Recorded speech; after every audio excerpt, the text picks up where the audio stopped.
தக் life audio லான்ச்சுக்கு நம்மள invite பண்ணியிருந்தாங்க. அதுக்கு தான் போயிட்டு இருக்கோம். அதோட மினி vlog தான் இந்த வீடியோல நம்ம பார்க்க போறோம். RKFI ப்ரொடக்ஷன் இந்த ஈவெண்ட்டை செம்ம கிராண்டாவே ஆர்கனைஸ் பண்ணியிருந்தாங்கன்னு தான் சொல்லணும். லெஜெண்ட்ஸ் எல்லாம் எங்க அப்படின்னு கிரௌட் வெயிட் பண்ணிட்டு இருந்த டைம்ல கரெக்டா என்ட்ரி கொடுத்தாங்க.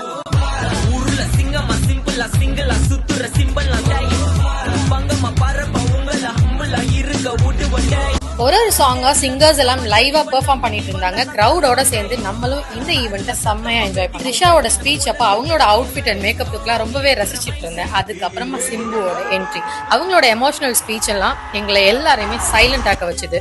எகெயின் எங்களுக்கெல்லாம் ஒரு எனர்ஜி கொடுக்குற மாதிரி ஸ்ருதிஹாசனோட பெர்ஃபார்மன்ஸ் ஆகட்டும், பால்டப்பாவோட பெர்ஃபார்மன்ஸ் எல்லாமே ஒரு கான்சர்ட் ஃபீல்ல செம்ம வைபா இருந்தது.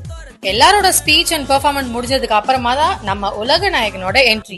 அவருக்கு பேச சொல்லியா கொடுக்கணும், ஈவெண்ட்டை பெர்ஃபெக்ட்டா அவரோட ஸ்பீச்ல எண்ட் பண்ணியிருந்தாரு. இந்த movie June 5th all over the world release ஆகுது. நம்ம தமிழ் சினிமாவோட தக்ஸ் எல்லாரும் சேர்ந்து ஒரு மூவி பண்ணிருக்காங்க. சோ கண்டிப்பா தியேட்டர்ல போய் என்ஜாய் பண்ணுங்க.